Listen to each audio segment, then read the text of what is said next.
Hello, welcome to a special edition of 5 Business Rules. I'm Nicole Krug, digital marketing strategist with Socialite. And I am Monika Jansen, head kick-ass copywriter and strategist with Jansen Communications. Monika and I decided to do some experimentation with Google Bard and ChatGPT. And so we thought we'd start kind of compare. We did use the same 5 prompts and so see what they have to say. They are interesting. I was reading an article in Wired magazine and they call them unique and charming and pretty little liars. And they talk about just kind of how they pull information from the internet, which is often biased. An example being women are always nurses and men are always doctors. And so it's kind of going to be interesting to see what we get from them. Not just Monika and I, but what we all get from these tools and how we use them. Society as a whole. Mm-hmm. So something that I found interesting with ChatGPT. So Nicole used Bard and I used ChatGPT, so we could compare and contrast how these machines worked. It was hard to find ChatGPT, the actual ChatGPT, and I'm going to tell you what the URL is because I bet you're going to run into this as well. It's chat.openai.com. So we had 5 of the same prompts that we started out with to compare. And the first one was, in one sentence, explain what copywriting is to a 10-year-old child. What did ChatGPT say? Copywriting is writing words that make people want to buy or do something. Oh, that's better than I got. Copywriting is when you write words to sell something. Yeah, I like ChatGPT for the win for this one. Mm-hmm. I feel like it's a little oversimplified, but it has more detail than what Bard gave you. Yeah, because I laugh when you write words. I'm like, yep, that is when you write. That is copywriting. Yeah, it almost, I don't think that these machines understand, like a 10-year-old is 5th grade. They're pretty smart. I feel like some of these, these first 2 prompts were being explained to like a kindergartner, like a really little kid. Maybe. So the second prompt, in one sentence, explain the difference between website design and website development to a 10-year-old child. Bard said, website design is like drawing a picture and website development is like building the house. Oh, I like that. Oh, really? I didn't, but okay. Well, because it gives you concrete examples A little bit of what those things are. Okay, here's what ChatGPT said. Website design is about making a website look good and easy to use, while website development is about making the website actually work and do things. You know what? I think Bard is correct in the 10-year-old child one. Yeah. Yes. I like, if we take, like, because I am not a 10-year-old child, I like ChatGPT's explanation a little bit better in terms of like how, explaining it to a business owner. But for a 10-year-old child, I think you're right. Bard probably has the win on that one. Yeah. But I like ChatGPT's explanation as well. Mm-hmm. It's more abstract. Oh, and I think it's more detailed and like actually says what goes into it. It is more detailed, but compared to Bard, like I said, is giving you like a concrete example of what those look like. They're, what's the word called? Analogies. Okay, so Monika and I have opinions that differ. So that's what, as you're watching this, please comment and tell us what you think, like who you think got the win on these and what you like better. Okay, so next up, write 5 6-word taglines for a luxury horse boarding and training facility on an estate in New Jersey that only works with celebrities and their horses. I couldn't wait to hear the story about how you came up with that, but that's a whole different video. But anyways, what did ChatGPT give you? Okay, ChatGPT couldn't understand the 5 6-word taglines, so it gave me 6 taglines instead of 5.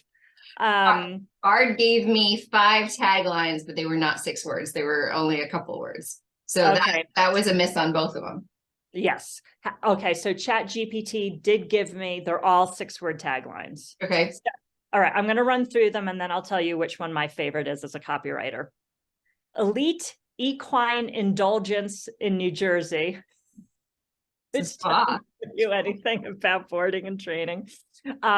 Where horses and celebrities reside luxuriously, unparalleled luxury for your equine star, exclusive equestrian sanctuary in New Jersey, a regal retreat for celebrity horses, unmatched luxury for your prized equine. So my favorite is exclusive equestrian sanctuary in New Jersey. Oh, and see, that's interesting. Like when I hear sanctuary, I think like nonprofit. Like I would switch sanctuary. I would actually say boarding and training facility. Okay, so I think it was the number 3 that I liked. Unparalleled luxury for your equine star. Yeah, but I like that.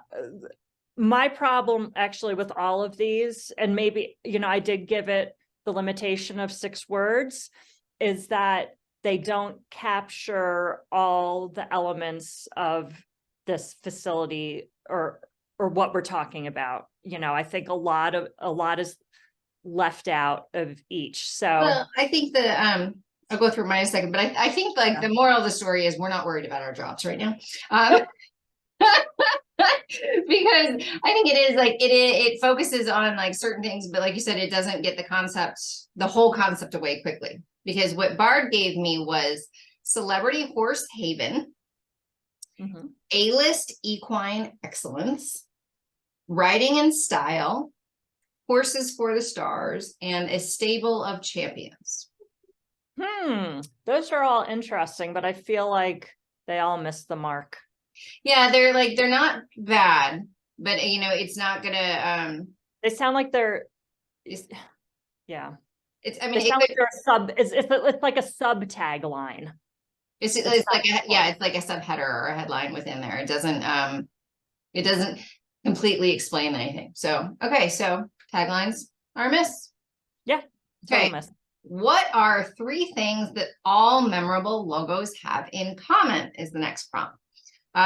This one actually, it was interesting, and I don't know what ChatGPT, because now like I got like a nicely formatted grammar. It gave me like a headline, it gave me 3 bullets and a sentence to each. But so without going through each and everything, the summary was simplicity, uniqueness, and relevance. And then without prompting it, it told me some examples of memorable logos include the Nike swoosh, the Apple logo, and the McDonald's golden arches. These are all simple, unique, and relevant to their respective brands. They are also instantly recognizable even when they are small or out of focus. Yes. Okay. I like that. And there's a lot of overlap with ChatGPT here. So ChatGPT gave me 3 bullets and then a longer explanation of each bullet. So like you, I got simplicity, okay. I got relevance, but instead of uniqueness, I got memorability. I actually like that better. Because if like the whole point of a visual brand is establishing something in your mind. And so I think that's probably, I would give them the win on that one. They're close. This is my favorite. If Monika Jansen from Jansen Communications and Nicole Krug from Socialite went on vacation together, where would they go? Where did ChatGPT send us? Oh my God, I started laughing when I got the response. As an AI language model, I do not have access to the personal preferences or plans of Monika Jansen or Nicole Krug, so I cannot say for certain where they would go on vacation together. Yeah. I was like, okay, that makes me feel better. Like that's not creepy. Like they're. Oh, then I'll be interested in what you see of this. Okay. This is the only one I kind of wrote back and pushed it a little bit. Okay. So first off, if Monika Jansen from Jansen Communications and Nicole Krug from Socialite went on vacation together, I think they would go to a place that is both relaxing and exciting. They would want to be able to enjoy the sun and sand, but they would also have some activities to keep them busy. I think they would choose a place like the Caribbean or Hawaii. Okay. Then I asked it, is there any specific city they should visit? And it said, sure, there are many great cities in the Caribbean and Hawaii that Monika and Nicole could visit. And it gave me again, like bulleted with a sentence of each, but we got Hawaii or Honolulu, Maui, St. Lucia, Barbados, Puerto Rico, and NASA. It said, ultimately, the best city for Monika and Nicole to visit depends on their interests and budget. So then I said, okay, well, which one is the cheapest and most interesting? And then it decided to send us to Havana. Well, Caribbean, cheap, interesting, sun, sand, stuff to do. We can't go there. We But can't. this was the only thing I pushed back on a little bit. And I thought it was interesting that it could at least kind of keep up with the thread. Yeah. Right. Yeah. And go forward. And I mean, accurate. I think that if you and I did go on vacation together, those are all good options. We'd enjoy all of them. There you go. So I guess our next series of videos will be from either Havana, the Caribbean, and the ultimate thing, and I think Monika and I both played around with them a little bit outside of the prompts, just to kind of see what they would get. And it is it's pulling information from the web. Like I said, I don't think either one of us is worried about it replacing us, but I think and what I've heard from a lot of other marketers or writers or things is that it is a really good source of ideas. You're still going to have to ask it. Like I asked it to write a $500 word post on the difference between Google Universal Analytics and the new G4. And it did. And I got a whole bunch of Kool-Aid for like, yay, Google's awesome. So, you know, you might play with it a little bit more on a non-Google topic and see what it comes up with. But I think, you know, it is probably a good source of ideas. This is at least my takeaway. But and research. It's a great place to do research because think of these as search engines. You're just not getting a list of like possible websites. You're actually getting narratives. Mm-hmm.